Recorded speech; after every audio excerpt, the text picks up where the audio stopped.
छत्रपती शाहू महाराज यांचं आगमन झालेलं आहे। व्यासपीठावर टाळ्यांच्या गजरात महाराजांचं स्वागत आपण करायचं आहे। आपले लाडके खासदार आदरणीय श्रीमंत छत्रपती शाहू महाराज यांचं व्यासपीठावर आगमन झालेलं आहे। महाविकास आघाडी चंदगड यांच्या वतीने आपलं सहर्ष स्वागत करत आहोत। रामराजे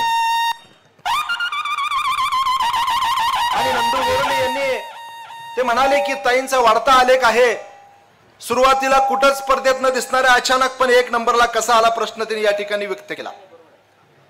त्याचं उत्तर असं आहे की गेल्या 4 ते 5 महिन्यापासून पायाला भिंगरी बांगून त्या मतदारसंघामध्ये फिरतायत। उमेदवारी जाहीर होण्याच्या अगोदर सुद्धा त्यांनी या तालुक्याचे विधानसभा मतदारसंघाचे 2-2, 3-3 राऊंड पूर्ण केले होते आणि त्याचंच रूपांतर त्यांच्या पाठिंब्यामध्ये झालं।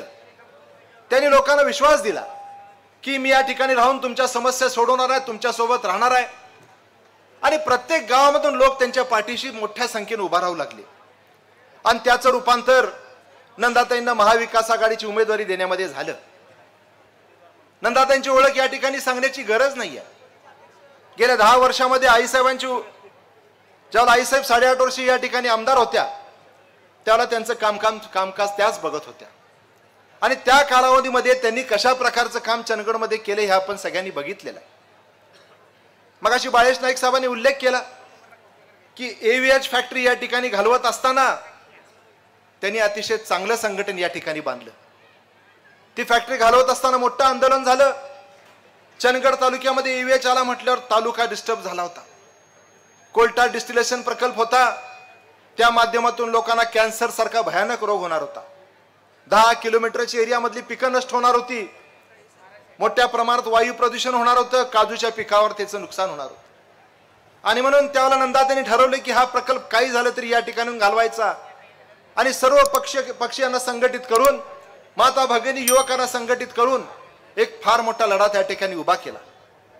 हा लढा उभा करत असताना महाराष्ट्रातील देशातील अनेक नेत्यांनी त्यांना विनंती केली की तुम्ही ह्या जिंदालच्या भानगडीत पडू नका, हा फार मोठा माणूस आहे। परंतु अनेक धमक्यांना त्यांनी दाद दिली नाही। हा प्रकल्प या ठिकाणी तुमच्या सगळ्यांच्या मदतीनं या ठिकाणी हद्द पार केला। सांगायचं तात्पर्य इतकंच आहे की हे काम करत असताना त्यांचं नेतृत्व कौशल त्या ठिकाणी लोकांनी बघितलं आणि लोकांना विश्वास पटला की ही मुलगी अतिशय चांगल्या प्रकारचं काम करते आणि लोकांनी मनोमनी ठरवलं की भविष्यात नंदाताई आपल्या आमदार झाल्या पाहिजेत। अशा प्रकारचे खूनगाठ लोकांनी या ठिकाणी बांधली आणि म्हणून आज या ठिकाणी त्यांच्याबद्दल सांगत असताना आज या चंदगड विधानसभा मतदारसंघातून 5 उमेदवार रिंगणात आहेत। चंदगड तालुक्यातून 3 आहेत आणि गडिंग्लज तालुक्यातून 2 आहेत। मी आज या ठिकाणी आपल्याला सांगणार आहे की चंदगड तालुक्यातील विद्यमान आमदार जे आहेत 1600 कोटीच्या कामाचा डंका ते पिटत आहेत। 1600 कोटीच्या जाहिराती प्रत्येक ठिकाणी लावत आहेत। गेले 2 दिवस आम्ही गडिंग्लज तालुक्यात फिरत होतो। गडिंग्लजच्या पूर्व भागामध्ये फिरत असताना आम्हाला कळत नव्हतं की रस्ता कुठं आहे। आम्ही रस्ता शोधून जात होतो। रस्त्यांची चाळणी या विधानसभा मतदारसंघामध्ये झालेली आहे आणि 1600 कोटीचा जर विकास केला असेल तर या तालुक्याचा सिंगापूर व्हायला पाहिजे, या तालुक्याची दुबई व्हायला पाहिजे होती। 1600 कोटी का थट्टेचा विषय का हो? एक 200, 250, 300, 400 कोटी समजू शकतो, परंतु एकदम 1600 कोटीच्या गप्पा मारायच्या। बरं, तो भाग बाजूला, आमदाराची प्रशासनावर पकड असावी लागते। ती पकड या ठिकाणी कुठं आम्हाला दिसत नाही। तालुक्यामध्ये अवैध धंदे सुरू आहेत। दर 2 दिवसाला आम्ही वाचतो की दारू भरलेला टेम्पो सापडला। तालुक्यामध्ये ड्रग्सची एंट्री झालेली आहे। तालुक्यामध्ये माता भगिनींच्या अत्याचार होतोय, तालुक्यावर तरुणांचा अत्याचार होतोय। हे कशामुळे? तर त्या आमदारांची या ठिकाणी असलेल्या प्रशासनावर पकड आणि म्हणून मगाशी मी जो उल्लेख केला की नंदाताई सुशिक्षित आहेत, पेशाने डॉक्टर आहेत, त्यांना प्रशासन कसं चालवायचे माहिती आहे आणि म्हणून आपल्या घरातला, आपल्या भागातला आमदार होण्यासाठी त्यांच्या पाठीशी या 3 तालुक्यातील लोक अतिशय ताकदीने या ठिकाणी उभारली आपल्याला पाहायला मिळतात। महाराष्ट्रामध्ये आज जे सरकार आहे, भाजप सरकार आहे, हे असंविधानिक सरकार आहे, बेकायदेशीर सरकार आहे। ज्यावेळेला तुम्हाला महाराष्ट्रामध्ये मेजॉरिटी मिळाली नव्हती, तुम्ही 145चा आकडा गाठू शकला नव्हता, त्यावेळेला तुम्ही विरोधी बाकावर बसायला पाहिजे होतं। परंतु त्यांनी आदरणीय शरद पवार साहेबांचा पक्ष फोडला, उद्धवजी ठाकरेंचा पक्ष फोडला आणि आपलं सरकार या ठिकाणी स्थापन केलं। महाराष्ट्रातील जनतेला ते आवडलं नाही, जनता त्या ठिकाणी पेटून उठली आणि जनतेने ठरवलं की येणाऱ्या निवडणुकीची वाट आम्ही बघतोय अशी जनता सांगत होती. आणि म्हणून तुम्ही आम्ही सगळेजण येणाऱ्या 20 तारखेची वाट या ठिकाणी पाहतोय.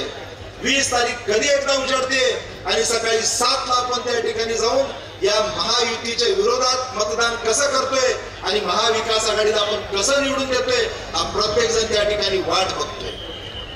आदरणीय नंदाताईंना मत म्हणजे आदरणीय शरद पवार साहेबांना मत आहे. नंदाताईंना मत म्हणजे राहुल गांधींना मत आहे. नंदाताईंना मत म्हणजे उद्धव ठाकरे साहेबांना मत आहे. आणि म्हणून या तालुक्यातील प्रत्येक मतदारानं कुठल्या पक्षाचा उमेदवार आहे हा विचार न करता त्यांच्या पाठीशी ताकदीने उभारलं पाहिजे. नंदाताईंना का निवडून द्यायचं? चंदगड तालुका दहशत मुक्त करायचा आहे. या ठिकाणी असलेले दुसरे उमेदवार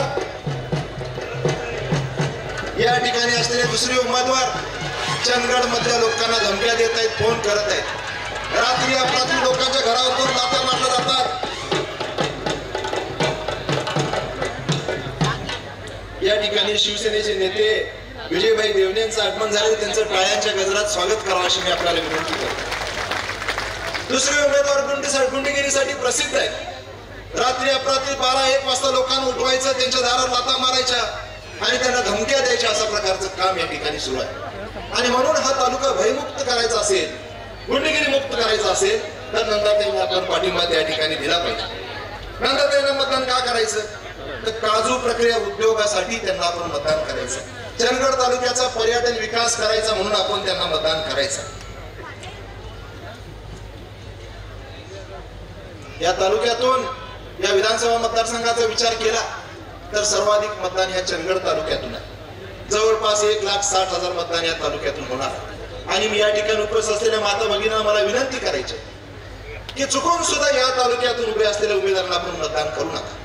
कारण त्यातल्या कुणाला जरी आपण मतदान केलं तर ते मतदान महायुतीला जाणार आहे हे आपण लक्षात घेतलं पाहिजे. ते मतदान देवेंद्र फडणवीस यांना जाणार आहे हे आपण लक्षात घेतलं पाहिजे. म्हणून चुकून सुद्धा आपण त्या बाजूला आपलं वोट न्यायचं नाहीये. मी अधिक वेळ घेणार नाही. अनेक वक्ते या ठिकाणी बोलणार आहेत. नंदाताईंचं चिन्ह आहे तुतारी. तुतारी वाजवणाऱ्या माणसासमोरील बटन दाबून त्यांना प्रचंड मतांनी विजय करू अशा प्रकारची विनंती करतो.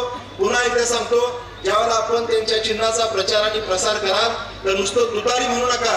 तुतारी वाजवणारा माणूस हे त्यांचं चिन्ह आहे. त्या समोरील बटन दाबून त्यांना विजयी करा. 2 मशीन असणार आहेत. एका मशीनवर 16 उमेदवारांची नावं असणार आहेत आणि दुसऱ्या मशीनवर 17व्या उमेदवाराचं नाव असणार आहे. पहिल्या मशीनवरील 2 नंबरचं जे बटन आहे ते दाबायचं आहे. खूप सोपं आहे. सगळीकडे नुसती 2 बोटं आपण दाखवायचे.